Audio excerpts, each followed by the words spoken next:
Salut à tous, soyez les bienvenus. C'est vrai, on commence avec quelques minutes de retard. Pardonnez-nous parce que c'est vrai que le rendez-vous, même tous les lundis, n'est-ce pas, c'est vrai, c'est 20h30. 20h30. Comment allez-vous, Séverine? Ça va bien, et vous-même, Pascal? Je vous vois ravi, ça me fait plaisir de vous voir. On est là, on tient. Alors, même si j'ai un petit peu, je sais pas, la mémoire voilà, qui quelquefois bafouille un peu, mais quand je vous vois à mes côtés, je sais qu'on est un lundi soir. Tout à fait. C'est bien ça? C'est bien ça. Alors, normalement, on ne s'est pas trompé. On est au bon endroit, au bon moment et à la bonne heure. C'est parfait. Donc, merci à vous. On ne cesserait donc jamais de le répéter. Merci à vous, c'est grâce à vous. Si Challenge existe, et puis les différents programmes aussi de Canal. Et nous avons opté le lundi soir, bien évidemment, pour vous apporter l'information, en tout cas, tenter de mettre en lumière tous ces athlètes et toutes ces personnes aussi qui, d'ailleurs, ce soir, ne sont pas nombreuses, ces personnes-là, mais sont là, et puis ce sont des têtes pensantes. On va commencer déjà par Madame. Ah oui. On va commencer par Madame, donc Astrid Gène, qui est avec nous ce soir. Astrid, bonsoir. Bonsoir. Donc elle est venue nous présenter ce beau projet autour de ce pôle, de cette structuration en fait qui veut naître autour donc de l'antidopage et de l'antiviolence également, donc pour permettre, en tout cas au niveau du basket et peut-être plus largement, si ça peut aussi prendre. Donc elle est venue nous présenter tout ça pour justement fédérer un peu tout le monde autour et puis construire ce beau projet. Ah, donc il y a du dopage dans le basket alors. Quelque part. Après, comme partout, il faut, il faut justement mettre en place, lutter et essayer d'éviter qu'il y en ait le moins possible. Je pense qu'on va pas se leurrer et se dire que bon. Ouais. Nous, on est le sport le plus propre du monde, non? Mais c'était juste pour taquiner un petit peu Astrid, avec elle on va développer. Vous avez dit aussi, Séverine, pourquoi pas aussi élargir un petit peu le champ dans d'autres disciplines, dans d'autres aspects aussi. En tout cas, merci d'être là. Ouais. Et puis, nous avons Michel Calife, le président donc, de KCU, c'est le Carénage Cycling University. C'est un tout nouveau bébé. Là, on parle vélo, Séverine. Et avec Michel Calife, donc on verra un petit peu comment ça a pris naissance, cette genèse, cette belle histoire au niveau du carénage, parce que c'est un club du carénage. Bonsoir, Michel. Bonsoir. Donc, effectivement, on a créé ce club il y a 2 ans et demi. Donc, nous sommes sur notre 2e année. Donc, pour l'instant, on progresse petit à petit. On est petit, on progresse petit à petit pas. D'accord. Donc, on pense pouvoir aller plus loin. On va tenter de voir un petit peu plus, parce que c'est vrai que quand on parle du carénage, il y a souvent des clichés, mais il y a eu le grand champion, il y a eu Bambuc. Aussi, il y a eu d'autres encore. Ici, on doit parler de ceux qui sont encore vivants, notamment dans le football. Nous avons Eric Davilliers, nous avons plein d'autres aussi. Vous avez les Forbins aussi. Vous avez les Forbins qui sont là dans la voile, justement, et puis qui ont fait du vélo aussi avec Lapin, que je salue. Et il y en a bien d'autres aussi. Je salue aussi tous les amis aussi du carénage, Didi et bien d'autres. Et puis nous avons, juste à côté de nous, il porte tellement fièrement son maillot. Je l'ai découvert il y a 2 ans aussi, c'est ça? 2 ans à peu près? Ouais, 2 ans. 2 ans à peu près, et c'est vrai que voilà, les relations ont tout de suite été déclenchées avec lui. C'est Oswald Clerget, c'est un coureur haïtien, il évolue ici en Guadeloupe au sein de l'Excelsior, et très agréable. C'est quelqu'un de très abordant, c'est vrai, et on a voulu en tout cas ce soir faire un petit focus sur lui, le mettre un petit peu en lumière, parce qu'on sait quand même sortir d'un pays de plus de 11 millions d'habitants, venu alors que nous sommes en train de régresser, 380 000. Donc il a évolué au sein de différents clubs en Haïti. Voilà. Donc je crois qu'il y a Numas, c'est ça? Numazoti, il y a le club cycliste d'Écailles, je crois que c'est là où vous êtes né. Voilà, c'est d'accord, donc on verra. Et le plus beau c'est en 2021. Voilà, c'est le Turbo Brothers. En fait, si je vous fais un petit récapitulatif, et bien avant, je vous salue et vous remercie aussi pour l'invitation. Au départ, j'avais commencé avec du VTT et tout de suite après, j'ai rencontré M. Numazoti qui a vécu près de 4 ans en Guadeloupe. Il travaillait au niveau comité, quand Bénard Cholet était président. D'accord. Et puis, après, il m'a encadré, j'ai passé 3 ans avec lui, il m'a appris beaucoup de choses. Et puis, c'est grâce à lui qui m'a permis de faire partie de la sélection d'Haïti en 2019. Et tout a commencé là. Mais Numazoti, ça me parle parce que j'ai eu l'occasion de le voir dans les championnats des petits pays de la Caraïbe. Je crois que c'était l'un des premiers Haïtiens Voilà. à venir pour le Tour de la Guadeloupe. Voilà. Ils étaient venus avec une sélection. Voilà, c'est ça même. En fait, c'est le club qui apporte le nom, en fait, son nom. C'est son nom. Mais son nom, c'est Très Numa Ancelotti. Ancelotti. Voilà. Oh, c'est Et haïtien. du coup, il m'a Italien. voilà, Ancelotti. il m'a accompagné. Je peux dire que ça a commencé avec lui. Et de concert aussi avec le président de l'association cycliste d'Écailles, qui c'est Aristaco, qui m'a accompagné de concert avec la fédération haïtienne parce que c'est censé un réseau. Et tout a commencé par là. Très bien. Numa Zotti, il était venu avec la sélection en 2008 ou 2009.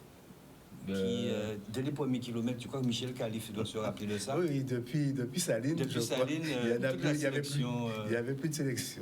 Plus de sélection. C'est vrai que ça peut être à sourire, mais il y avait une belle histoire quand même, parce que Numa Zotti, il racontait un petit peu les déboires en Haïti. C'est pas évident. Quand on vit en Haïti, mais ils aimaient le vélo. Là, c'est des moyens un peu archaïques qu'ils avaient. Et de voir aujourd'hui, il n'est pas le seul. Hein. Je crois qu'il y a un deuxième Haïtien, c'est Jean-Loup. Georges Jean-Loup qui évolue ici en Guadeloupe. Voilà. Et après, bon, peut-être que c'est moi qui va vous annoncer ça. Et Wilson Sano aussi, qui est un coéquipier. Il est de Saint-Martin aussi. Il est de Saint-Martin, mais ses parents, c'est haïtien. Ok. Il a choisi en ce moment de porter la couleur Haïti. Wilson Sano, il va partir avec nous dimanche pour la Vuelta Independencia Saint-Domingue. Mais il était pas longtemps en métropole. Ben oui, mais du coup, il est revenu ici pour faire des compétitions en Guadeloupe. Et il va partir dimanche pour aller courir avec la sélection d'Haïti sur le Tour de Saint-Domingue. On apprend des choses, c'est vrai. Ah ben. Wilson Sano qui est trilingue, hein, parce que je l'ai connu du côté. C'est pas une belle histoire encore pour Wilson Sano. C'est vrai qu'on va aller toute l'année, il faut que je m'arrête. Mais ce sont des belles histoires quand même, parce que je pense qu'il faut le dire, de voir quand même que nous avons des jeunes comme ça. Et Wilson Sano, c'est à Saint-Martin que je l'ai connu. Il est venu du côté de l'Excelsior. Il est venu, il a gagné, il est devenu champion. Et là, j'apprends qu'il va courir sur le couleur de la sélection d'Haïti. C'est bien. On va enchaîner avec Astrid. Et oui, on va enchaîner avec Astrid. Donc, on le présentait tout à l'heure, donc ce projet en début d'émission, en ouverture d'émission. Donc, est-ce que toi, tu peux donc justement nous dire quel est l'objectif et comment en fait tu comptes organiser en fait les choses? Alors, en tant qu'éducateur, nous avons créé l'Institut de formation. La Ligue régionale de basketball a créé un institut d'information.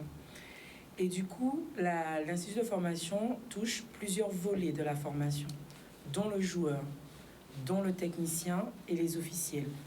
Pourquoi je parle de ces trois profils? Parce qu'aujourd'hui, il est important de vivre ensemble.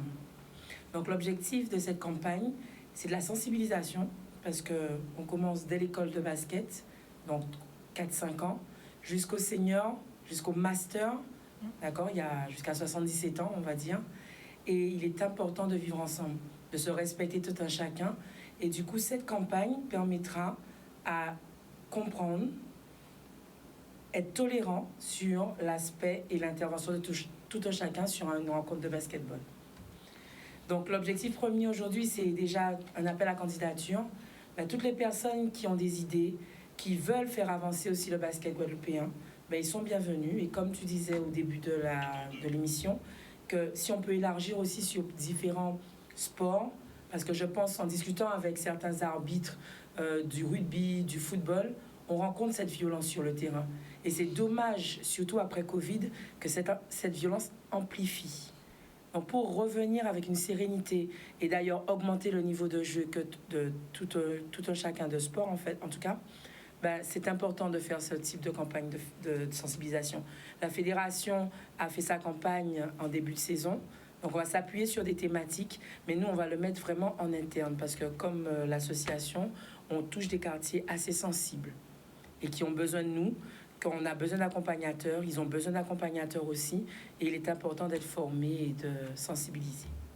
Est-ce qu'il y a un nombre limite, du coup, pour donc cet appel à candidature? Ou est-ce que, peu importe, on prendra toutes les bonnes idées, toutes les personnes qui ont envie de travailler? Et oui. Comment, après, ça va se structurer? Est-ce que il va y avoir une déclinaison en plan d'action sur plusieurs dates, sur plusieurs journées, sur plusieurs formes? Tout à fait. Pour sensibiliser les gens? Exactement. Aujourd'hui, on n'a pas de limite parce que le bénévole, il coûte cher. Et il est important pour faire fonctionner, en tout cas, les différentes associations. Donc, on n'a pas de limite parce qu'on part du principe que plus il y a de personnes qui sont sensibilisées, plus on va toucher du monde, que ce soit dans le sport et hors du sport. Donc, pour le moment, on prend les bonnes idées et effectivement, il y aura des événements de différents types. On songe même à faire un week-end sans officiel pour pouvoir bien marquer l'importance d'un officiel sur un terrain. Très bien, effectivement, je pense qu'un week-end sans officiel, oui, là... Avec, c'est déjà très compliqué. C'est ce que j'allais dire. Avec, c'est déjà compliqué, alors sans... Wow. Je ne sais pas si... On va faire quand même dans la mesure, bien Le sûr, jeu, mais ouais, il faut des actions fortes, en tout cas, pour... Sensibiliser. Exactement. Et au niveau donc du coup de l'antidopage, pareil, c'est vrai qu'en général, c'est plutôt sur les Grandes manifestations. Voilà, sur les grands événements qu'il y a des contrôles qui sont mis en place. Est-ce que là aussi, c'est apporter de l'information ou est-ce que ce serait peut-être aussi plus au niveau des jeunes aussi, faire une éducation au niveau de la santé du sportif Tout à fait. pour permettre justement d'éviter ce type d'action? Déjà, pour les jeunes, on va déjà mettre des campagnes pour apprendre à manger, apprendre à se tenir en tant que sportif, en tant qu'officiel. Et au fur et à mesure, dès que la catégorie d'âge, on va changer le type de sensibilisation. Mais le premier volet, vraiment, c'est pour améliorer le jeu. Donc, on va vraiment accentuer, en tout cas pour cette année, sur la sensibilisation. Et peut-être, pour les grandes finales, mettre vraiment des actions fortes sur l'antidopage. Donc, aujourd'hui, on est vraiment dans une réflexion d'apaiser l'atmosphère du sportif, que ce soit en tant qu'encadrant, que ce soit en tant que joueur, mais vraiment pour qu'on retrouve cette équipe que nous sommes sur le terrain, que ce soit encadrant, officiel et joueur. Au niveau des parents, on sait Oui. que ça aussi, parfois, c'est compliqué. Le aussi, parent, c'est le la 6e gestion. joueur. Il est encadrant, il fait tout. Il a tous les rôles, il est arbitre. Il fait tous les rôles. Donc, Non, du c'est coup, très est-ce important. que à ce niveau-là aussi, il va y avoir des choses qui sont L'éducation du proposées parent, oui, oui, voilà, au niveau sportif, oui, tout à fait. La fédération le fait, en disant que le parent, c'est un 6e joueur, mais qui doit être là pour aider son enfant à progresser, ou même si c'est l'adulte, quand je dis son enfant. Mais dans le respect et toujours dans l'encouragement, mais qu'on doit avoir une bonne image, en tout cas. Mais c'est vrai que le parent a une image pour le jeune quand il est là. Et c'est important qu'un parent soit là pour son enfant parce que l'enfant a besoin de lui.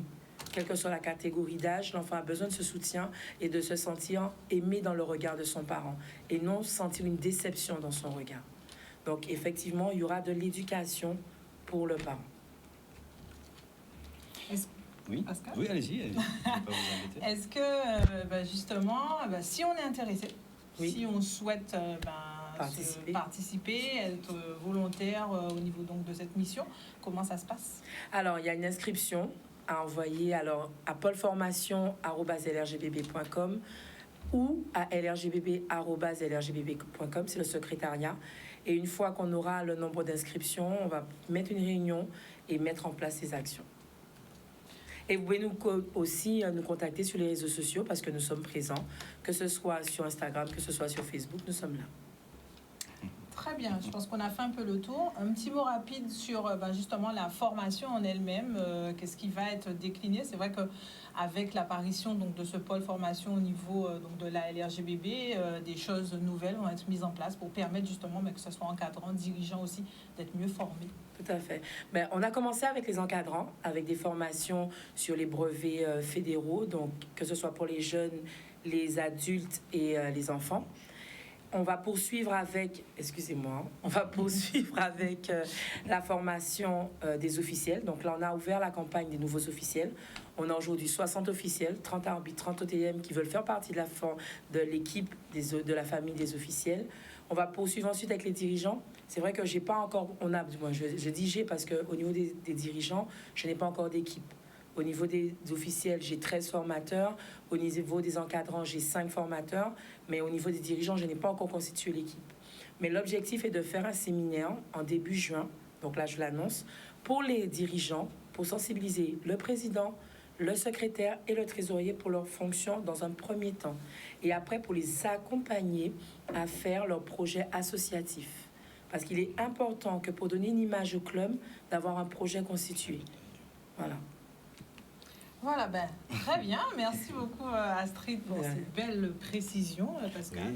Oui, Si c'est tu vrai, veux, tu peux c'est- faire acte de candidature. Oui, bien Oui, sûr, bien sûr. bienvenue. Ça m'intéresse. Voilà. Et puis, une petite question à Astrid. Oui. D'où émerge justement cette section justement De formation. de formation, puisque je ne pense pas avec la complémentarité de Séverine que ça existait à la Ligue Non, de basket. c'est une nouveauté. C'est une nouveauté. Voilà. L'Institut est nouvelle. Voilà. Effectivement, il y avait un pôle formation.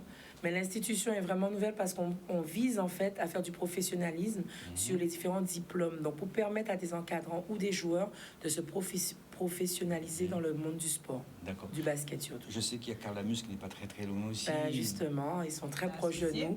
D'accord. Alors, est-ce qu'en Exactement. deux mots, vous pouvez expliquer un petit peu le rôle de Calamus, qui est un rôle très important aussi au niveau de la jeunesse? Alors, Calamus est là pour représenter les différents diplômes du sport. Donc, ils ont de belles actions. De BPJS. Exactement, le DETB. Donc, ils ont vraiment de belles actions qui permettent en tout cas aux différents stagiaires de trouver leur bonheur s'ils veulent se professionnaliser, se spécialiser dans cette section. Voilà. Donc, nous, on est en train justement de peaufiner au niveau de l'Institut parce qu'elle est nouvelle, mais pour parler un petit peu technique, il y a le CQP, le brevet technicien fédéral, qui change un petit peu de volet et qui devient un diplôme fédéral. Donc du coup, avec Calamus, on va mettre en place justement cette filière pour vraiment créer cette branche au niveau du basket. Très bien. C'est magnifique, ce sont des jeunes aussi que Tout à fait. peut-être elle travaille en collaboration avec Calamus, mais que je salue cette belle initiative donc, du président Bernard Judith. Tout à C'est ça, fait. c'est le directeur, pardon. Oui, le Le directeur. directeur, c'est Bernard Judith et le président n'est autre que Patrice Alexis. Alexis. Et c'est une manière, c'est une main tendue aussi pour ces jeunes, on en a besoin. J'ai eu l'occasion d'aller dans les locaux et j'ai vu des jeunes quand même assez Très disciplinés, actifs. très actifs. Et ça fait vraiment plaisir. Je crois que c'est dès l'âge de 16-17 ans. Tout à c'est fait, ça 16 ans. C'est bien. Et puis, ce que vous mettez aussi en place pour ces jeunes, c'est magnifique. Déjà, leur mettre un petit peu le pied à l'étrier. Attention au dopage. C'est ça. Attention à la violence. C'est ça. Bon, c'est bien. Voilà. C'est très bien. C'est très bien. Restez avec nous et comme vous parlez, bien évidemment, vous ne croyez pas si bien dire, puisque on va parler un petit peu donc, de la retraite. Moi, j'ai envie d'avoir ma retraite un petit peu à 50 ans. Donc, on va gommer pour ça. Et donc, c'est un petit peu d'actualité, c'est vrai. Vous aussi, je ne sais pas si vous voulez... Pas à 50, mais bon, à 60 quand même. C'est 60. Non, c'est trop dur ce que nous faisons. 50, ouais, non, mais je pense qu'on n'y arrivera pas à 50. Ouais, 50 ans. On se bat quand même ouais, pour. Parce que c'est 60, à 60 ans, je sais pas. 50 ans, Non, c'est vrai que c'est déjà à 60, loin, mais- ouais, on est un peu Après, fatigué. l'espoir fait vivre. C'est ça. Oui, l'espoir fait vivre, mais j'ai entendu ceux qui ont 60 ans, c'est arthrite, arthrose. C'est un peu composé, mais je vous propose d'écouter, et sur la toile, c'est une fille, je ne pense même pas qu'elle a 10 ans. Écoutez et regardez. Bah, on va se battre même si on est enfant, parce que si on perd, si on se mobilise pas maintenant, bah après le gouvernement il pourra faire de plus en plus de choses après, de faire encore des réformes pour décaler encore plus, et bah ce qui arrivera si on se mobilise pas maintenant, c'est que bah on aura, nous, ma génération, on n'aura pas de retraite. Et du coup, on devra travailler jusqu'à notre mort ou on n'aura pas de temps de repos. Donc, il faut se mobiliser le plus possible et aller dans les rues, sinon on ne gagnera pas et tout le monde sera pénalisé.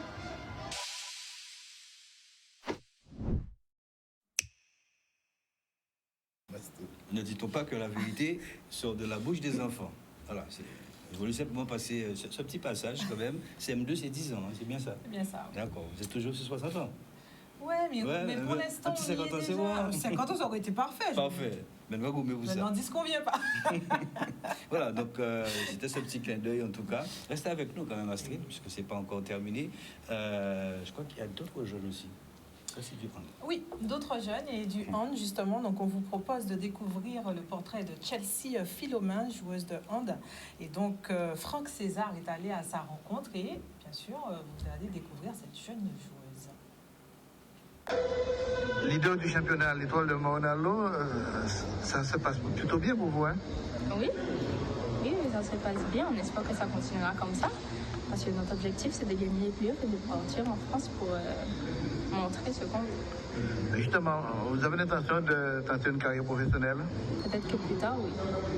Vous êtes une handballeuse polyvalente ou du moins il y a un poste que vous affectionnez beaucoup plus? Polyvalente. J'aime bien jouer à plusieurs postes. J'apprends plus en jouant à plusieurs postes. Quels sont les objectifs de cette année? Le titre de champion? Exactement. Et quelles sont les ambitions de Sandra? De Chelsea? De Chelsea, moi? De Chelsea. Ah, mes ambitions, ce sont de réussir avec mon club. Qu'on arrive au plus haut surtout. Qu'on ne se relâche pas et qu'on donne le meilleur de nous. C'est important. Donc si vous êtes aujourd'hui chez l'Étoile, le club de l'Étoile, le club de handball est champion de la Guadeloupe, Bordeaux Métropole? Exactement. Mais quand on gagne les PF, c'est pour jouer au niveau contre d'autres équipes de plusieurs régions. Et c'est pour jouer à gagner les nationales déjà. Voilà, donc Chelsea, bien sûr, qu'on a pu donc découvrir et qui a donc l'ambition de participer à ce championnat de France. On sait que le hand féminin guadeloupéen fonctionne super bien. On a reçu donc il n'y a pas longtemps justement le CTS qui confirmait cette belle progression, surtout pour les filles du pôle. Et en tout cas, on a un riche vivier ici, Pascal, en Guadeloupe, dans le ballon. Très riche. C'est vrai qu'on leur demande d'avoir de la discipline. Elles en ont. On leur demande un peu plus, de manière à ce que la presse, nous, on est déjà à leur côté, mais que nous soyons encore davantage avec elles. Et nous saluons la maman Sandra, qui nous regarde également ce soir. Des pépites et des perles, nous en avons. Voilà une nouvelle pépite, je pense que vous l'avez déjà rencontrée. C'est Daliana Rouvillon. Je salue son père, Bargo. Elle est championne de France 60 mètres haies. Elle est du côté de l'Hexagone. Et elle prépare justement ce championnat de France 2023. Je vous propose de regarder sur un montage signé Cédric. Elle est bien partie d'ailleurs. C'est bien parti pour Diana Rouvillon. Elle termine plus vite, elle appuie. Diana Rouvillon. Elle aussi pour Megan Bresson. 8,25. On a bien amélioré les perfs de tout à l'heure. Megan Bresson, très probablement, la 8,25, ça va devenir championne nationale. Bonjour, je me présente Daliana Rouvillon, championne de France 2022 en salle 60 mètres haies chez les nationaux. Actuellement, je suis à Miramas pour préparer le championnat de France 2023 en salle, toujours chez les nationaux, avec mon club Entente Athlétique Terre de Guadeloupe situé à Port-Louis. Voilà une pépite. Diana, retenez bien ce nom et ce prénom. Je salue Christian Bégarin aussi. Une femme très engagée. Très engagée. Hein. Il y a des gens qui sont aux côtés aussi des jeunes comme ça. Je salue son père et également Christian Bégarin. Voilà. Alors, nous avons quoi d'autre? Plein de choses. Plein de choses à venir. En troisième position, nous avons également Emery Cavendé, ce sera du tir. On en parlera d'ici quelques instants. Alors, avec Oswald Clergier, on voit que tu as écouté, vous avez écouté avec attention, regardez également Daliana. Vous connaissiez Daliana ou pas? Daliana Rouvillon? Non, je la connais pas. Ouais. Alors, qui est Oswald Clergier? Bon, déjà, Oswald Clergier, c'est un Haïtien. Voilà. Je suis né à Torbec, c'est commune Okaï, département sud.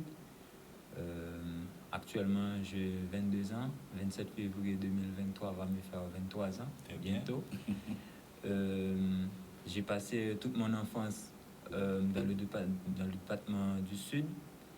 Et puis, à l'âge de 16 ans, je peux dire que c'est à cet âge-là que j'allais découvrir le vélo de route.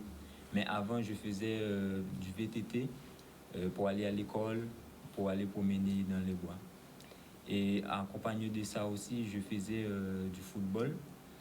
Mais tout mon rêve, quand je faisais du football, c'était jouer pour mon pays. Parce que tout mon rêve, c'est... Je dis, à quoi bon de courir à pied ou de jouer au football sans représenter mon pays? Parce que c'était mon rêve. Et dans le football, quand j'ai vu qu'il y a beaucoup de compétiteurs, j'ai regardé simplement dans ma localité. Il y a une seule équipe. Il y a plus que 20 joueurs et je dis ça va être compliqué, j'étais pas le plus fort. Je dis ça ne va pas être facile. Et puis après je continue à jouer, j'étais dans une équipe à Torbec Je continue à jouer jusqu'à 15 ans. Et à 15 ans, je me suis frappé au genou. J'ai dit, c'est difficile, je fais beaucoup de sacrifices. Après, je me suis frappé. On n'est pas champion régional. J'ai trouvé que c'est dur. Et après, je dis, il faut que je me branche sur un autre sport. Du coup, je me fixe sur l'athlétisme. En 2016, je continue à courir. Je courais à pied, je courais à fond parce que l'objectif, c'est l'équipe nationale. Je dis, si pas le football, soit la course à pied, une discipline quand même, parce que c'était mon objectif. Il y avait un grand championnat, une grande compétition qui fait dans le département du Sud, c'est les Cailles Marathon, c'est une compétition internationale. J'ai participé pour la première fois, c'était en 2018. Non, c'est pas 2017 ou 2018, je me rappelle pas. Mais j'ai entraîné beaucoup avec des amis et on avait des encadrants aussi. Je courais, c'était un demi-marathon. Il y avait environ 300 athlètes. Du coup, j'ai fini 48e. Malgré ça, je n'étais pas satisfait parce que j'avais pris plus de 15 minutes. Vous voyez, je dis, c'est encore plus dur. 300 et je finis 48e. Je suis encore loin. Je suis encore loin. Je dis, je vais toujours continuer à courir à pied et j'avais toujours mon vélo. Et puis, un jour, pendant que je regardais la télévision, j'ai regardé le président de la fédération, Kenel Lévé, qui parlait sur une compétition qui sortait de Port-au-Prince à Département Sud. C'était une compétition de 210 km. Mais vu que j'avais un vélo et je m'entraînais toujours, je dis, je peux faire ce sport-là. Ouais. Mais j'avais personne. J'avais personne. Mais ce que j'ai fait, j'ai regardé la télévision, j'ai regardé le Tour de France. Tous les mois de juillet, je regardais le Tour de France. Et un jour, je me rappelle, c'était un vendredi avant, c'était un vendredi saint. J'ai rencontré avec un ami, c'était Herbie Charles, et je lui ai rencontré et je lui ai expliqué que j'aime le vélo et je veux devenir un cycliste. Il m'a dit que vous voulez bien? Je dis oui. Il me dit que c'est dur et c'est fragile. Et je ne peux pas m'engager avec toi, je vais aller voir tes parents. Et un jour, il est allé voir mes parents. Du coup, ma maman, elle n'était pas acceptée. Elle a dit non. Elle a dit, le même jour, elle a dit non. Elle a dit, c'est pas possible. Et après, mon père a dit, laissez le garçon faire ce qu'il veut. De toute manière, s'il aime le sport, laissez-lui aventurer. Et après, mon père, il m'a accompagné. Si vous voyez sur la première photo en 2017, sur un vélo, là, il y a beaucoup de coureurs. Là. C'était ma première course. C'était à Port-au-Prince. J'avais un vélo ancien.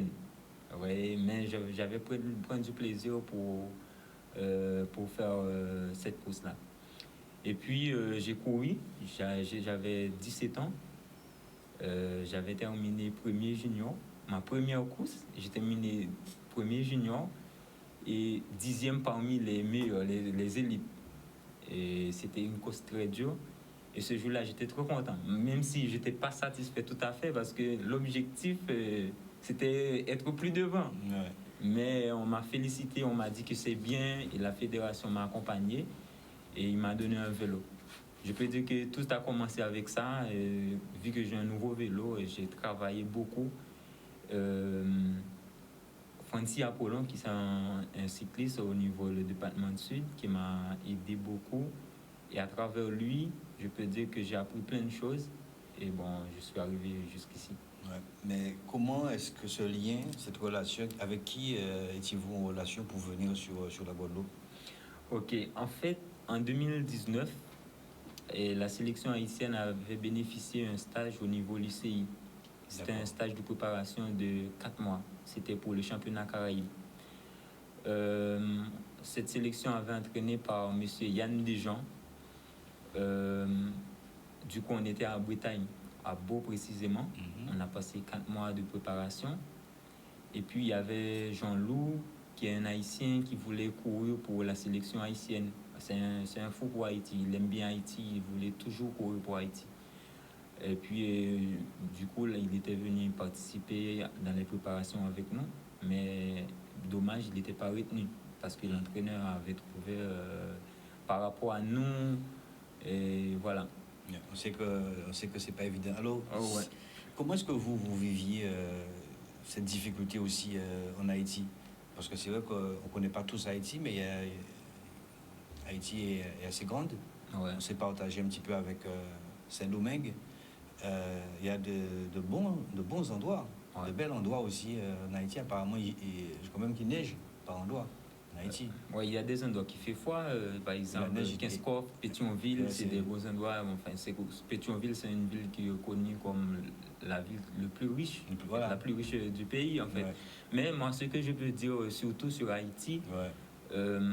bien qu'il y a toujours des mauvaises images sur Haïti, moi, en tant qu'Haïtien, je reste toujours haïtien. Je reste toujours haïtien, natif natal. Haïti n'est pas Port-au-Prince. Il y a des images que vous voyez de Haïti, c'est du Port-au-Prince. Ouais. Moi, dans la localité où j'ai grandi, ou dans le département où j'ai grandi, j'ai jamais connu certaines choses où j'entendais à la radio. Ah ouais. Moi, j'ai connu Port-au-Prince à 16 ans. Là où j'ai grandi, c'était comme la Guadeloupe. Moi, je ne vais pas dire comme la Guadeloupe en général, parce qu'il y a des endroits en Guadeloupe qui sont un peu chauds quand même. Mais là où je suis, par exemple, à Bémao, ou l'endroit où j'ai visité, c'est des endroits calmes. C'était comme ça chez moi. Vous voyez, c'est toujours le plaisir quand les gens... Donc ça vous déchire le cœur d'entendre. Mais oui, ça fait très mal, très mal. Et si je vous dis bien, sérieusement, je me suis... Des fois, quand j'entendais des gens parler mal de mon pays, je dis, ben, est-ce que vous connaissez Haïti premièrement? Ouais. Si dès que vous me dites que vous ne connaissez pas, je vous ai dit arrêtez. C'est simplement ça que je peux vous dire. Arrêtez de regarder ce que vous voyez sur Internet, bien que il y a certains endroits, c'est vrai. Par exemple, à Port-au-Prince, là où je connais bien, c'est vrai. Mais Haïti, c'est un pays de 10 départements. Haïti, c'est grand. C'est 11 millions à peu près. Voilà, on ne peut pas qualifier Haïti pour Port-au-Prince. Ouais.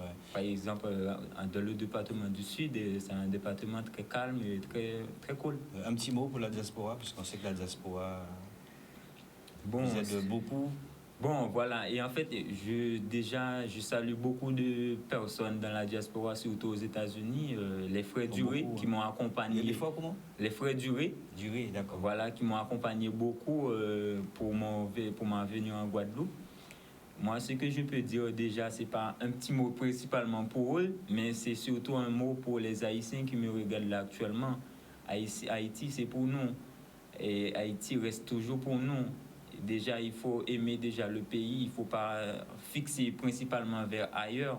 Déjà, on va aller ailleurs, mais on va retourner chez nous. Ouais. Déjà, il faut garder chez nous propre. Et quel regard que vous avez sur la Guadeloupe aujourd'hui? Parce que là, vous êtes bien installé. Hein? Je parle même de toute la diaspora.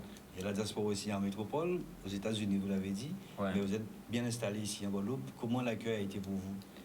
Pour moi, c'est rien à dire. C'est top. Okay. C'est top parce que normalement, l'objectif, ce n'était pas de rester en Guadeloupe. C'est l'accueil qui m'a permis de rester. Pour saluer sur ce mot Madame Camille Dupont, qui est en fait, c'est mes parents en Guadeloupe. Camille, Monsieur Camille et Madame Olivier, enfin, c'est une famille pour moi en Guadeloupe. C'est eux qui m'ont accompagné. Sans oublier Richard aussi, Richard Sylvestre. Ah ouais. C'est des gens qui m'ont accompagné. Voilà. Si vous voyez, je suis un petit beau, c'est grâce à Richard Sylvestre. Voilà. De Bémao. Voilà. C'est grâce à eux. Moi, je ne peux pas dire rien de mauvais sur la Guadeloupe. C'est que des bonnes choses. J'ai vécu plein de choses.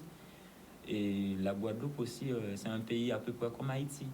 C'est juste, il y a un petit peu de mentalité qui est un peu différente. Vous voyez, et il y a une chose qui me fait la peine aussi, si je vous dis ça, c'est que les Guadeloupéens, par exemple, qui ressemblent un peu par rapport à les Haïtiens, mais ils se comportent un peu... Enfin, je ne vais pas trouver le vrai mot, mais ils se comportent un peu plus métro. Je dis ça comme ça. Plus métro que Guadeloupéen. Déjà, il faut savoir qu'on est... Vous êtes fiers de... Voilà, on devrait être fiers, voilà. Voilà, et Haïtiens, Guadeloupéens, on est censé les mêmes, il ne faut pas dénigrer les autres. Voyez. Moi, quand je suis quelque part, je vis un nègre, à côté de moi, j'ai de la force. J'ai de la force. Et je ne vais pas dénigrer soit des nègres ou pas dire haïtiens, mais non. Déjà, Haïti, c'est le symbole de la liberté. Il faut quand même... Pour les pays, après son indépendance. Voilà. Tête collée? tête collée, en même temps tête collée, je salue aussi la CAI Concept parce que j'ai toute une communauté derrière moi et ça m'a donné beaucoup de force. Bien que c'est pas facile, surtout avec le vélo et l'étude, j'ai l'étude à côté. C'est pour ça cette année, j'essaie de faire mieux, voilà, pour donner du plaisir à la communauté haïtienne en Guadeloupe. C'est vrai, on serait tenté de l'écouter jusqu'au bout de la nuit. Ah oui, franchement, son discours est posé, voilà. Franchement clair, motivé. On sent l'athlète qui veut réussir. Il a pris du temps à trouver sa bonne discipline, mais en tout cas, ce qui vous caractérise, c'est que vous ne lâchez rien, en tout cas. Voilà. Jamais. C'est l'ADN même de l'haïtien, quelque part. Non, vrai, en tout cas, il avait son objectif. Il voulait l'équipe nationale. Donc, quand c'est arrivé du coup avec le vélo, vous vous êtes dit, bon, ça y est, c'est bon. Ça y est, voilà. Parce que c'était difficile. Et là, quand j'étais arrivé en sélection, il n'y avait pas plein de monde comme le football parce que ils n'ont pas aimé les sports difficiles parce que déjà, le vélo, c'est un sport de route. Il y a des voitures, voilà, c'est un sport de risque. Les gens qui font du vélo, ce sont des guerriers, c'est des gens qui prennent des risques. Vous voyez, je dis, bon là, j'ai pas peur, j'affronte. Voilà. On reste toujours dans le même domaine, je pense que vous vous souvenez aussi de Yonis Pérez.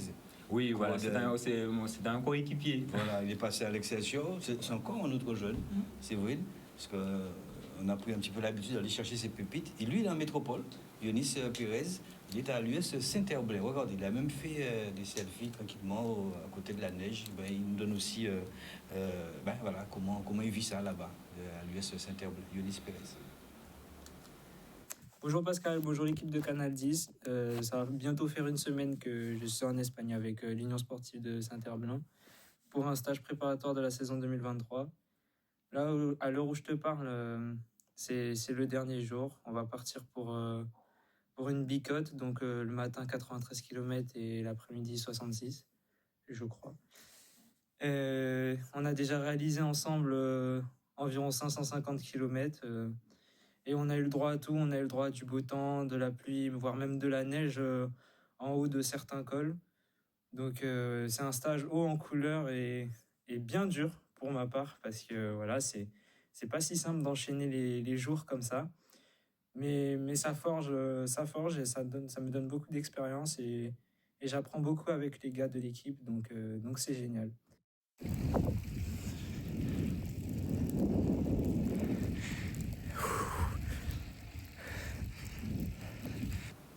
Sacré Yonis, vous avez vu autour? C'était pas notre soleil, hein. C'est vrai. Yonis Pérez, c'était pas la même ambiance du tout. Retenez donc ce nom, ce prénom, ce sont des jeunes comme ça qui y arrivent. Avant de parler, je crois, de tir. De tir. Un petit mot pour Michel Khalif. Très rapidement, Michel, vous le voyez sur les compétitions, mais vous ne l'aviez pas encore entendu. Si, le nom, j'ai déjà entendu le nom. J'ai entendu le nom à Loïsisque, l'autre week-end. Oui, le dimanche. Il avait crevé d'ailleurs. Hein? Il a crevé le premier tour. C'est ce qu'il m'a dit. Donc je l'ai vu, donc je ne le connaissais pas. Hein. Donc je le découvre aujourd'hui. Mais on verra bien pour la suite. Et on enchaîne justement avec une autre discipline. Cette fois, on parle de tir. Et donc, Emrika Vindex était donc au championnat de France à Montluçon. Et je vous propose justement de découvrir ce qui s'est passé pour elle. Elle finit d'ailleurs à la 7e place. Et donc, elle nous en dit plus.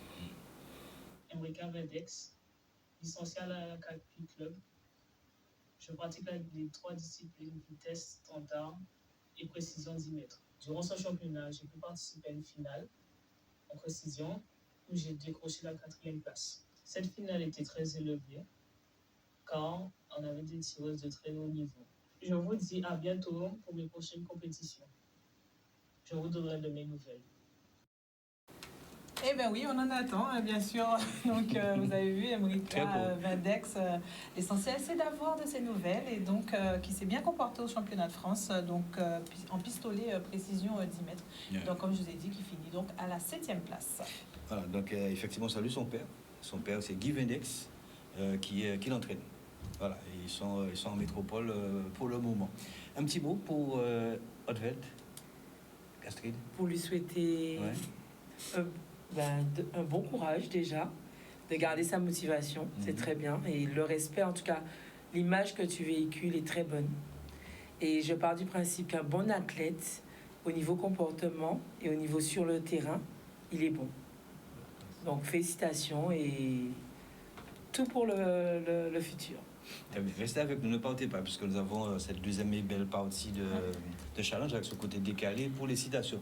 Michel, quand on entend le carénage, Carénage Cycling University, on sait que vous n'avez pas été le seul. Il y a eu Jean-Claude Gossec avec vous, mais ça vous tenait tellement à cœur, puisque vous aussi, vous êtes du quartier. C'est ça. Donc, moi, je dirais toujours que c'est Jean-Claude qui m'a proposé de monter un club parce qu'il savait que j'ai toujours été dans le cyclisme, mais j'ai fait plutôt du loisir. Donc, quand il m'a posé... C'est moi qui lui ai dit, mais pourquoi tu montes pas un club? Toi, il m'a dit, eh bien, OK. Il a réfléchi et puis, après le Covid, il me dit, ouais, Michel, bon, j'ai décidé de tel truc. Je dis, OK. Je dis, si je monte un truc avec toi, c'est au carénage. Là, il m'a dit, sans problème, on fonce. Donc, on a foncé et puis on a monté le club. Et donc, le club commence à prendre ses repères. Parce que on a quelques jeunes, on n'est pas nombreux pour l'instant. Basé sur les jeunes ou... Basé sur les jeunes, on pense jusqu'aux juniors pour nous, pour l'instant. Mais c'est qu'on veut, nous, nos coureurs, que s'ils grandissent, au moins qu'on les forme pour qu'ils puissent aller vers l'excellence. Donc, notre but, c'est ça. Donc, on a des petits qui vont très bien. Vous allez voir, vous avez vu sur les compétitions, on a déjà participé à 3 compétitions, mais on est déjà dans les top 3. On était à Petit Canal, top 3, avec un petit Hérin. On a été à Loricis, pareil. Et là, on a été à Bémaro dans le Théobald Magna. On a fait 2 top 3. Donc, ce qui prouve que le club progresse petit à petit.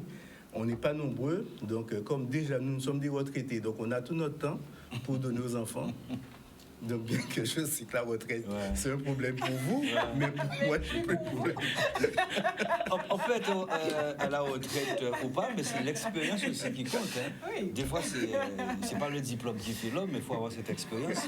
Et tout l'avantage est pour vous avec Jean-Claude. Oui, avec Jean-Claude. Cette expérience. Oui, on a notre temps libre, donc on le sacrifie aux enfants. Ouais. Donc dès qu'ils ont le temps, donc c'est mercredi, mardi, donc c'est les vacances, donc on va sortir plus souvent. Alors justement pour que les enfants qui nous regardent, c'est un petit peu les vacances, ou les parents aussi qui regardent, qui ont envie de venir au niveau donc du Carénage Cycling University, un numéro de téléphone, je sais pas, un contact ou... Oui. Donc, pour les enfants à partir de quel âge? Pour l'instant, je dis comme nous on est en train de monter la structure, donc on n'est déjà pas nombreux vers les encadrants. Donc, c'est déjà un petit peu compliqué pour nous de prendre, de nous avancer. Déjà, financièrement aussi, que pour le quartier qu'on est, c'est un quartier défavorisé.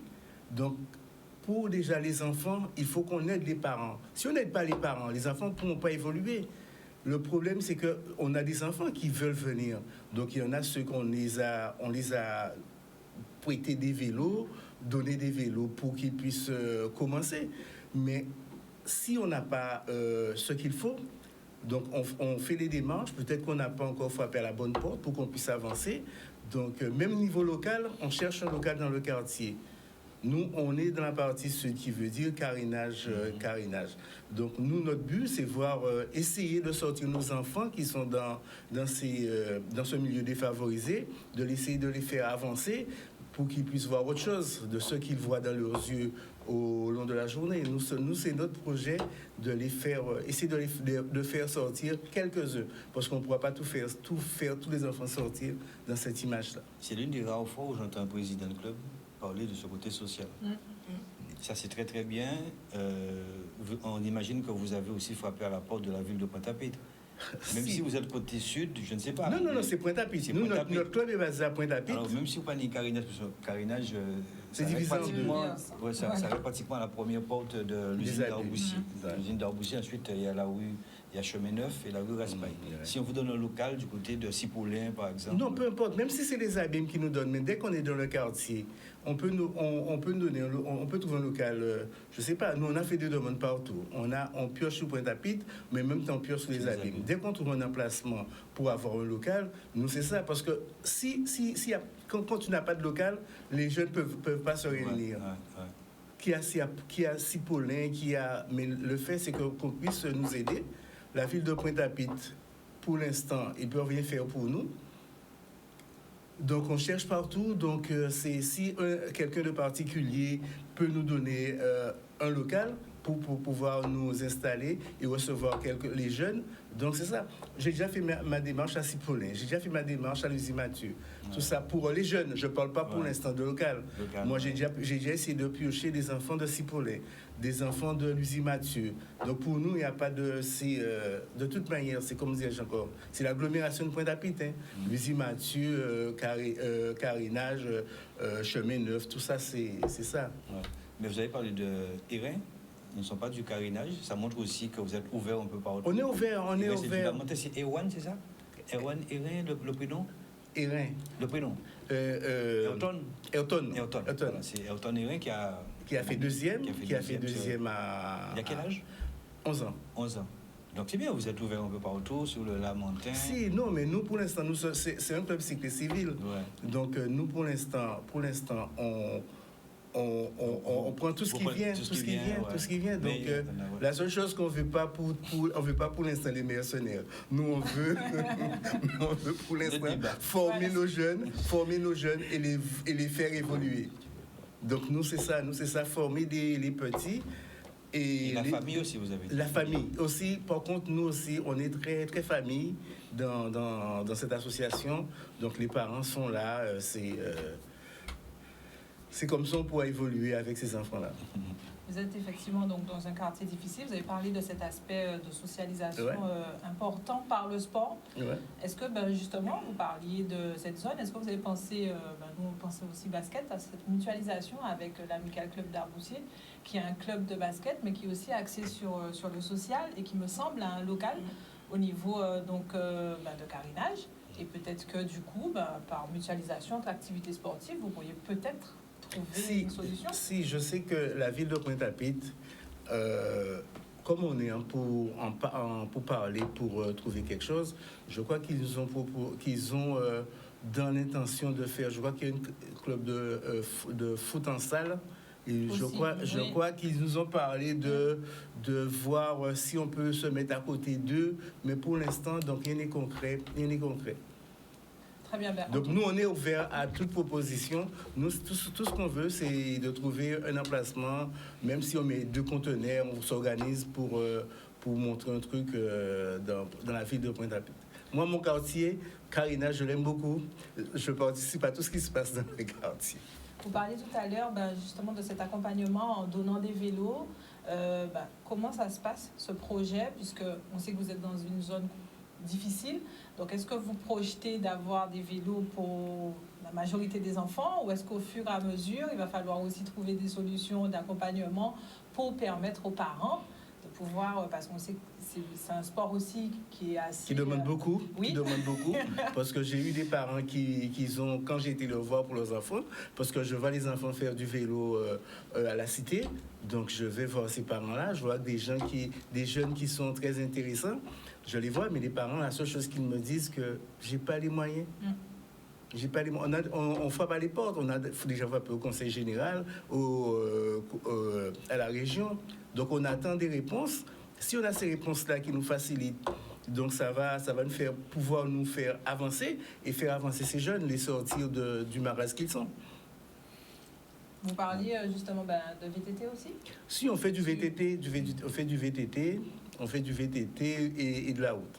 Comment ça se passe du coup pour les sessions d'entraînement? Parce que vous êtes quand même au cœur de Pointe-à-Pitre. Donc, non, on va à l'extérieur. On va au Lamentin, comme on a des jeunes du Lamentin. Donc on essaie aux abîmes, au Lamentin, on se décale un peu pour faciliter les enfants qui viennent du Lamentin, les enfants qui viennent des abîmes, parce qu'on a des enfants aussi du Bourg des Abîmes. Donc on s'arrange pour pour décaler nos espaces d'entraînement. Le VTT, c'était au Lamentin. Le VTT, c'était au Lamentin à Ravinchod. Donc, il y a un beau circuit par là, c'est où on allait. Effectivement, on a des encadrants de VTT qui est au Lamentin, qui est Erin, Jonathan avec Christian. Donc, eux aussi nous donnent, ça c'est leur truc de VTT, donc ils nous donnent beaucoup de main. Donc, effectivement, vous êtes relativement ouvert. Si on est ouvert à toute proposition, oui. Ah, bah, très bien. En tout cas, c'est un beau projet. C'est ça. Le problème, c'est que tout le monde voit que c'est le beau projet, mais pour l'instant, personne ne s'avance. Tout le monde dit qu'on va aller voir, oui, c'est un beau projet. On a des gens qui nous aident quand même. Parce que déjà, pour démarrer là, si on n'avait pas certaines aides de certaines personnes, on n'aurait pas pu évoluer. Donc, mais là, on commence petit à petit. On n'a pas encore de budget pour... quand j'entends parler des budgets des clubs, moi, ça me fait peur. Donc, mais pour l'instant, on avance petit à petit. Je pense qu'on va faire notre nid aussi. C'est très très bien. Restez toujours dans cette même dynamique, président Michel Khalif. Et puis un numéro de téléphone quand même, parce que vous avez parlé. Il y a des gens qui ont écouté. Peut-être des donateurs. Ouais. Ah oui, vous aurez une réponse, peut-être même voir demain ou ce soir pour un local. Il faut de participants. Ouais, c'est vrai que vous avez parlé d'ACD, c'est aussi un très beau jumelage. Il y a le local aussi de Massa-Robert. Massa-Robert qui se trouve dans l'ancien fût de l'usine d'Arboussier, là où se trouvait Taran, Georges Taran. Donc pourquoi pas? Pourquoi pas? On est au téléphone? Oui. Si, je vous donne le téléphone du manager général, c'est 0690 58 04 87. 50, c'est 56? Oui, ça on dirait peut-être. C'est 06 90 56 04 87. D'accord, c'est Jean-Claude Gossec. Jean-Claude Gossec, et le mien c'est 0690 95 33 37. D'accord, on va répéter avant la fin de l'émission. Voilà. On continue, avant donc les citations, il y a eu pas mal d'autres disciplines aussi avec l'ensemble des résultats enregistrés, également les classements. Exactement, et on commence par le foot, bien sûr. Donc c'était la 18e et dernière journée donc, de ce premier tour pour la régionale 1. Et donc je vous propose de découvrir les résultats de la poule A. Donc match nul entre la Red Star et la Jeunesse Évolution 0-0. La Gauloise s'est imposée 1-0 face à la GSVH. Le CSM a étrié le Sporting 6-1. Et le CERFA a fait match nul contre le CSC. Était exempt pour cette dernière journée l'AS Gosier. Et donc au classement, la Gauloise passe devant le CSM et donc occupe la première place. Deuxième, donc le CSM avec 50 points. Troisième, la Jeunesse Évolution 43 points. L'AS Gosier est quatrième avec 42 points. Et dernier, neuvième, le CSC, tout en sachant que ce sont les 4 premiers qui sont qualifiés pour la suite de la compétition. Passe à la poule B, Pascal. Voilà, poule B, donc la Dynamo a battu par le plus petit des scores l'USBM 1-0. L'Étoile a perdu sur sa pelouse face au Sirocco 2-0. Match nul entre la Solidarité Scolaire et la Juventus de Sainte-Anne, 2 buts partout. Et puis le Phare continue son petit bonhomme de chemin, toujours au 3e au classement général. Il bat le Stade La Mantinois, donc 2-0. Donc le classement, vous l'avez sous votre petit ou grand de lucarne. Je vous laisse apprécier. 47 points le premier, Solidarité Scolaire. Vous regardez, c'est encore mieux comme ça. Quand vous regardez comme ça, vous avez le temps de noter, d'écrire. Puis un petit clin d'œil pour le Stade La Mantinois, qui est peut-être pas à sa bonne place, 9e, avec un total de 25 points. Saison difficile. Et justement, donc on vous propose le classement des meilleurs buteurs de ce championnat. Donc à la première place, c'est Grégory Gendré avec 14 buts. Vikash Tillet qui a marqué 3 buts dans cette dernière journée revient donc à hauteur avec 14 buts également. Steven Davidas, lui, en a 13. Quatrième, Jonathan Gambi avec 11 buts. Wilfried Mivis en a 10, Dustin Bourgeois 9, Luigi Moss en a 9 et Guéric Lebon en a 8. Voilà. Gendré Grégory, il est du carénage. Son père, c'est un ancien footballeur, Rico Gendré. Petit clin d'œil, meilleur buteur. Donc voilà. Clin d'œil pour Rico Grégory Gendré. Voilà. Et donc, en bref, justement, pour son titre, pour son entrée en lice, dans cette compétition de la CONCACAF, donc on parle de la sélection U17, toujours en foot. Donc, nos jeunes se sont inclinés 2-1 face au Costa Rica. Donc, premier match un peu difficile. Ils ont pris 2 buts très tôt dans la rencontre en première mi-temps. Ils ont su réduire le score par Bienvillers, donc à la 53e minute, mais cela n'a pas suffi pour pouvoir au moins partir avec le match nul dans cette première rencontre. Et donc, ils sont dans la poule G, et donc ils auront d'autres rencontres, bien sûr, dans ce championnat CONCACAF. On a fait le tour, non? Non. On passe maintenant au volleyball. Donc, il y avait donc cette nouvelle journée de championnat. Je vous propose donc de découvrir les résultats. On commence par les femmes, Yann, au niveau du volleyball. Donc voilà, 13e journée. Donc l'Arsenal s'impose 3-7-1 face au Fumerolles. Victoire du GUC volley 3-7-1 face à l'US Goyave. Le Colonial s'est incliné face à Racing Beach 3-7-0. Et donc le CMGVB était exempt et l'Étoile également. Chez les hommes, Pascal. Chez les hommes. Oui, voilà, 13e journée, l'ESM reporté face à l'Étoile, le Fumerolles a battu l'Arsenal 3-7-0, le CMGVB 3-7-0 face à l'IUFM, et puis l'US Goyave aussi a battu le GUC volley 3-7-0, et le Colonial, bien dans son gymnase, mais s'est fait battre par le Racing Beach 3-7-0. Un petit point sur les classements rapides. Donc, on repasse sur le classement féminin. Donc, c'est l'Arsenal qui occupe la première place devant le Racing Beach. 8e, l'Étoile de Morne-à-l'Eau. Voilà, on vous laisse le temps de regarder un petit peu ce classement avant de passer au classement masculin. On passe aux hommes. Le classement masculin pour la 13e journée. Oh ben on fait comme d'hab. Et ouais. Ah, ils regardent, ils apprécient, ils cherchent leur équipe. Racing Beach en tout cas domine avec 35 points. Et puis petit clin d'œil pour premier relégable, en tout cas l'association Colonial Club avec 6 points. Et puis la Guadeloupe universitaire volée avec un total de... C'est 2 points ça? Oui. Ah ben dis donc, ouais, 2 points. Voilà. Je souhaite que la 14e journée, 4 points. On passe au basket maintenant, donc avec les résultats chez les hommes de cette 16e journée. Le match New Star BMBC a été reporté. L'AOG s'est imposé face à l'AS Vatable 83-60. Victoire de l'Étoile de l'Ouest 61-49 face au GGB. Victoire du Cygne Noir face aux Flyers 80-67. Le GISC, lui, s'impose face au Banyello 68-54. Et puis victoire de l'USR face à la MJC à 94-98, match serré. Il devait y avoir de l'ambiance à Sainte-Rose. Ah oui. Il y a toujours de l'ambiance. Ah oui.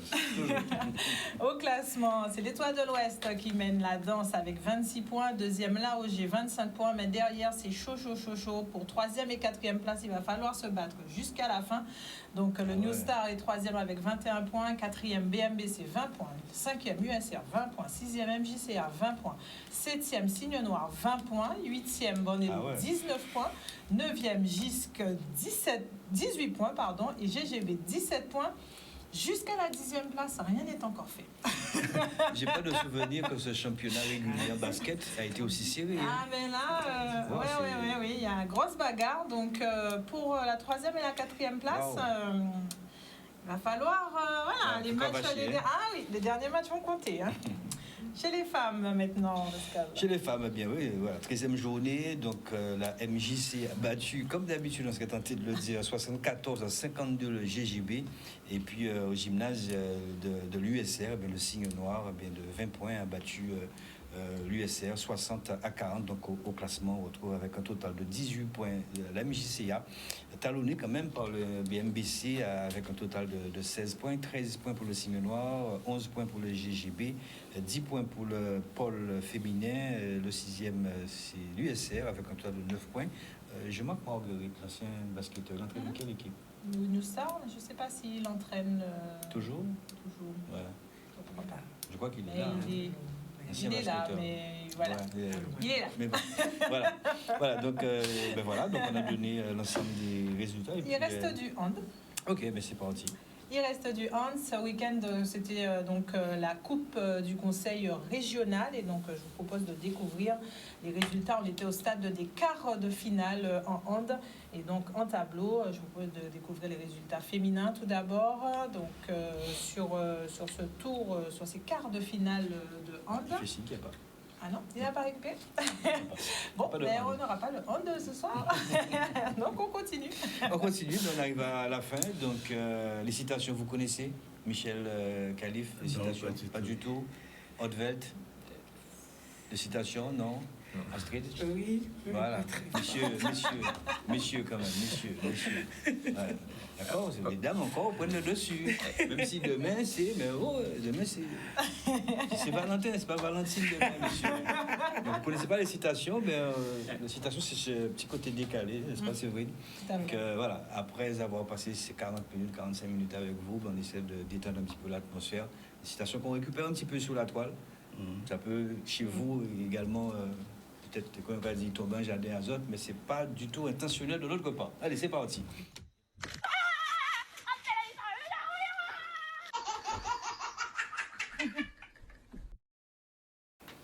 C'est parti, citation avec Yann. On va commencer par...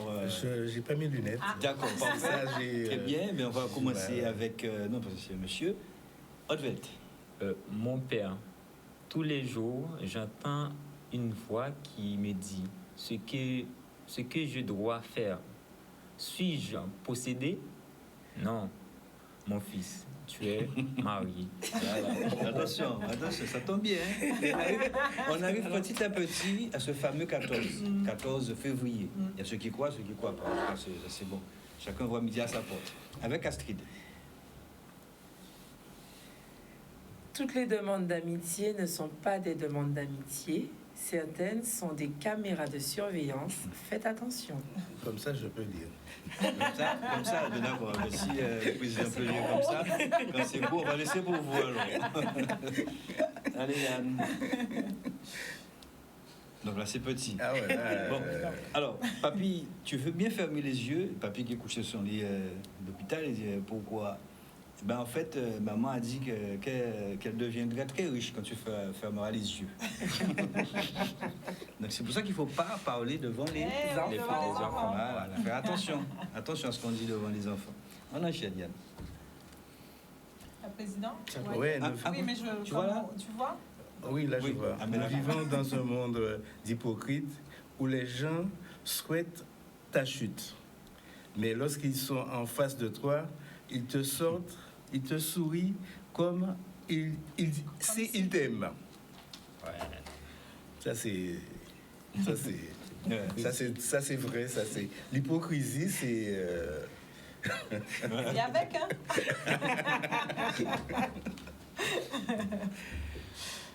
Alors, mon voisin est rentré ivre-mort. Ça fait 1 heure qu'il frappe chez lui alors qu'il vit seul.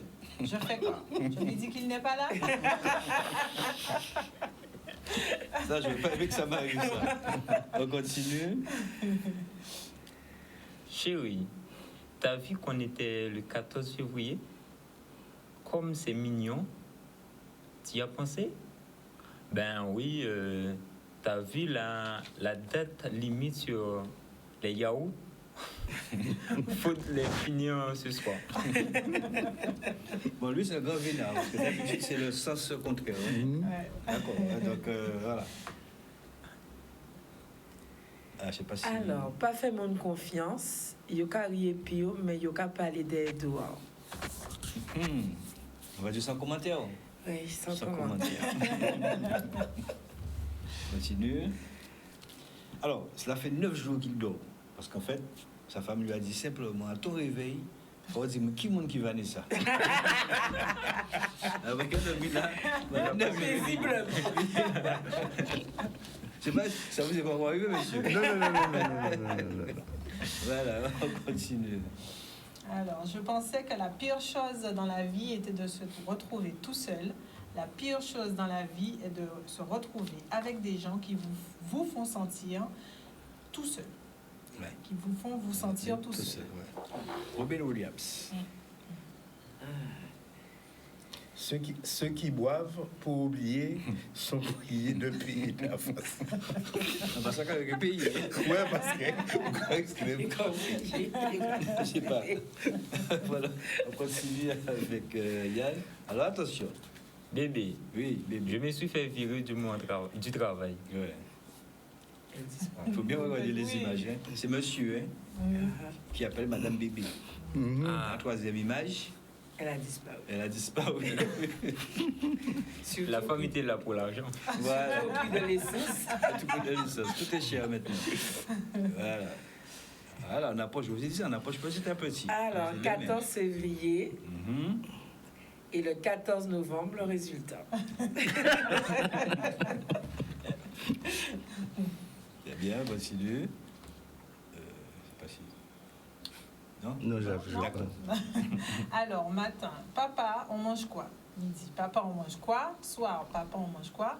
Bref, foyer à vendre, une femme et 3 enfants. Ouais. Mais quand on sait qu'on peut pas, On fait pas. on n'y va pas. Hein. Voilà. Bon courage, monsieur. Alors, ça c'est pour les messieurs. Quand tu es allé à la salle pendant 3 semaines et qu'on t'a dit que tu es un peu perdu. Ouais, donc ça c'est une petite boutade comme ça, une petite rigolade. Voilà. Chérie, tu veux que je m'épile pour demain? Comment tu veux? Il y a toujours dans le jardin. Il y a la tondeuse dans le jardin. Bon, Ça c'est généralement après peut-être 6 ans de vie de couple. Parce que quand c'est les premiers jours, c'est pas comme ça. Hein? On continue. Je dis que j'allais remplacer Campoule. L'ampoule. Ah, je dis que j'allais remplacer l'ampoule de la cave. canne. La cave. De la cave. De la cave. Pas besoin de me le répéter Tous les 6 mois. Ça, c'est l'homme hein, de tout. Mais lui, c'est tous les 6 mois. Hein. Ah ouais, mais Ça lui, fait un c'est- moment qu'il n'a pas changé. Même C'est vrai, nous, on On a enchaîne quelque chose et puis. avec Astrid. Alors, l'humour est une forme de révolte. C'est aussi un remède à la colère, à l'emportement ou à la déprime. Il humanise les rapports, facilite l'irrigation du cerveau, décontracte les nerfs. Et c'est gratuit. Voilà, un peu d'humour dans ce monde de brut. Continue. Tu vois? Oui. Être joyeux ne veut pas dire être heureux. Parfois, vous riez et plaisantez pour éloigner de votre cœur l'envie de pleurer. Ça, c'est la résilience guadeloupéenne. Ouais. Voilà, mais c'est terminé. C'est terminé. Donc, je voudrais faire un petit coucou aussi à quelques coureurs qu'on a chez nous qui se donnent à fond. Parce que c'est vrai, les jeunes, je crois que des fois qu'il faut les encourager. Parce que vraiment, je vois qu'ils se donnent. On a Ayrton, c'est un jeune. Effectivement, on voit son évolution. On a Kylian aussi, c'est Erin aussi. On voit que ces jeunes-là, ça, ils ont envie de donner. Il y a Mathis. Il y a Lohan. Lohan, on le connaît, donc lui, on sait demain que... de tout à lui, il sait ce qu'il veut. Déjà, dans sa tête, il est très fort. Le petit Erin aussi, Ayrton aussi, lui aussi, il est très fort dans sa tête. Il sait voir, il sait dire, il sait... Quand il a perdu, il a vu, il m'a dit qu'il est plus fort que moi. Donc, c'est quelqu'un qui il en veut. Donc, ces jeunes-là, ça, je pense que demain, on va pouvoir compter sur eux. Très bien. Prochaine compétition pour vous? Pour nous, Ce normalement, c'était prévu à Mornalo, mais jusqu'à maintenant, on n'a rien entendu. On n'a rien entendu. Ce week-end? Ce week-end, ouais. Il y a le mémorial Albert Dupont, non? Ouais, mais ça, c'est pour les 1, 2, 3 et Access. Open. C'est des Open Access. ouais, Open Ouais. Access. Ok, d'accord. Donc, ça, c'était pour Mornalo. Et les enfants, c'est... C'était Mornalo, c'est prévu normalement, mais bon, on n'a pas eu de suite là pour l'instant, donc on est dans l'attente. D'accord, très bien. Mot de la fin? Mot de la fin, c'est effectivement chez nous, on a perdu. Il y a des gens de notre club qui ont perdu leur mère et leur père. Donc je leur souhaite tous bonnes condoléances. Et donc Octavie a perdu son père et Monsieur Bruno Fragé, il a perdu sa mère. Donc tous ces gens-là, ça, je lui dis donc force pour eux quoi. On est là avec eux quoi. Condoléances. Mot de la fin? Bon, déjà, je vous remercie. Et je profite aussi de saluer tous les staffs de l'Excelsior, le président qui a, M. Julien Geoffroy, qui a un projet pour faire avancer le club, pour créer un bon cohésion au niveau de l'équipe.